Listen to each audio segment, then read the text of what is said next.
Hi, my quick take of EA's E3 conference. Uh, yeah,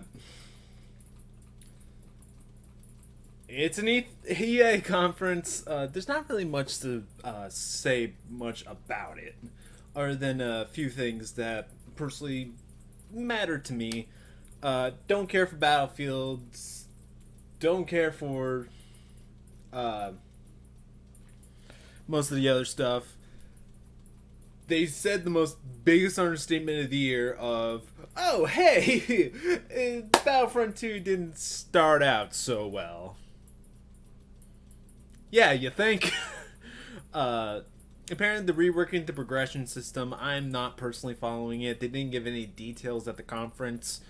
They shown Unravel 2, they announced it, and it's apparently now out. I still need to play Unravel 1. Heard it was good. Uh Been itching for a platformer. 2D one specifically. And indie games are usually the place to go for that kind of thing. But I don't have really a lot of money at the moment. Oh, I have money. Well, I don't have money in the slang term of like, oh, I'm loading it. No, I have like less than $1,100 from my job, and I'm trying not to spend any of it until I get a new job or some form of consistent income. But point is, uh, that is definitely on my radar. The Unravel games. Unravel 2 looks really fun. Uh, then they had someone come in and talk about the next indie game, which is probably my most favorite game that they showed. It kind of reminds me of like uh, Journey and Ico and Shadow of the Colossus, kind of.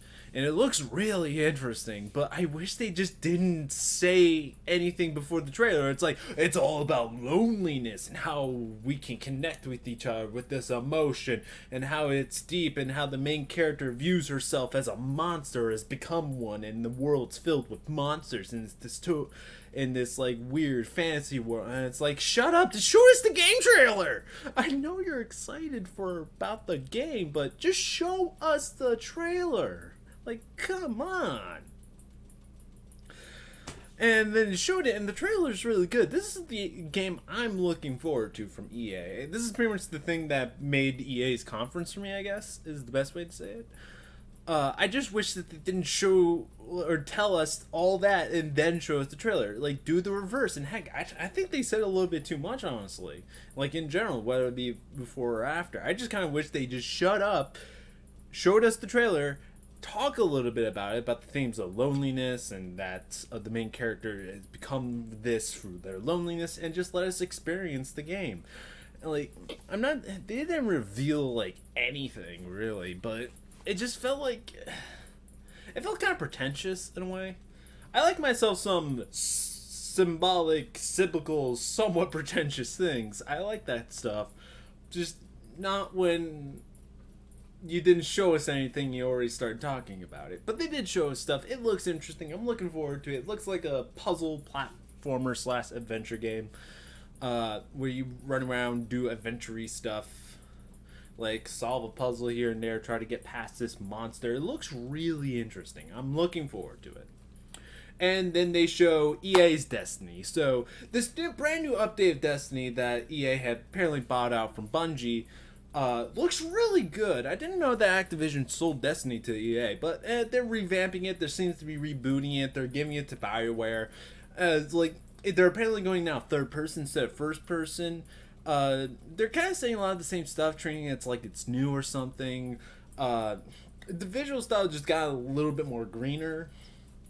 They're rebooting the lore apparently.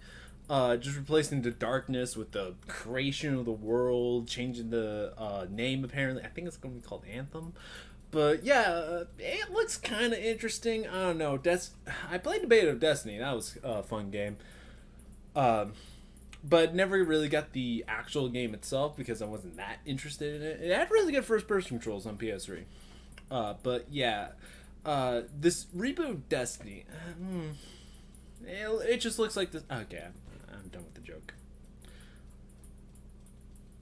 But that's my opinion.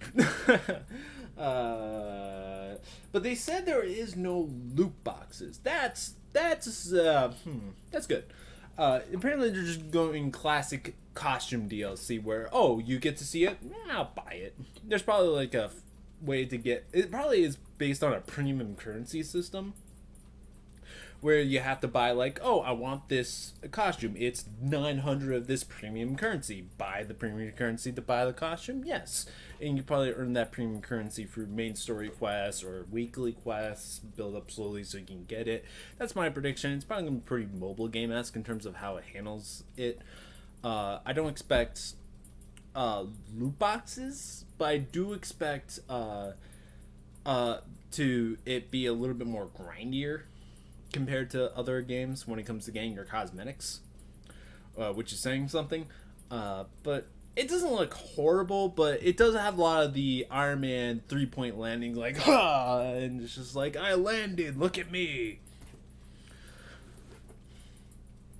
The armor, I really hope the customization to the armor it goes a bit further beyond than what we currently see, because a lot of it just seems like actual just skin and decals, which is fine, but the armor just kind of looks like a mix between Destiny's typical gear from what I've seen from promotional images and stuff, mixed with Iron Man, and boom, you got this.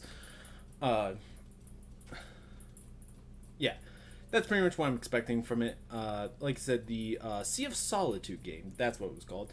That is the game I'm looking forward to. So this is just EA's conference thing. Let me just quickly look at my calendar, refresh myself on what's tomorrow. Tomorrow is Microsoft, Bethesda, and Devolver Digital, but I'm just going to comment on Microsoft. I'm still going to watch all of them. Then the real day starts after that, which is Square Enix, Ubisoft, a PC gaming show, and Sony. That day is jammed. It is jammed. There should have been Microsoft should have at least had at EA's conference, and they also talked about some things that are going to be at Microsoft conference, like the story mode on Battlefield, which they showed like a 2-second trailer of, which was like, what? Yeah. Yeah. It wasn't the worst conference in the world. I managed to be able to sit through it, but I was kind of checking Twitter a lot. Make my own comments. The voice recognition thing was really annoying at times. I'm like, EA, and it says ETA. Like, anyway, yeah, that's just my hot take for EA's E3 conference. It's an EA conference. That's what it is. Yeah. I look like 5 years older with this. I look like I'm in my mid to late 20s. And I'm like, video games, eh? Yeah, this is what I'm going to spend my time on. Yeah. I'm only 21. Anyway. See you guys in the next video. Probably tomorrow. If not, later today with the live stream, or tomorrow with the live stream, maybe.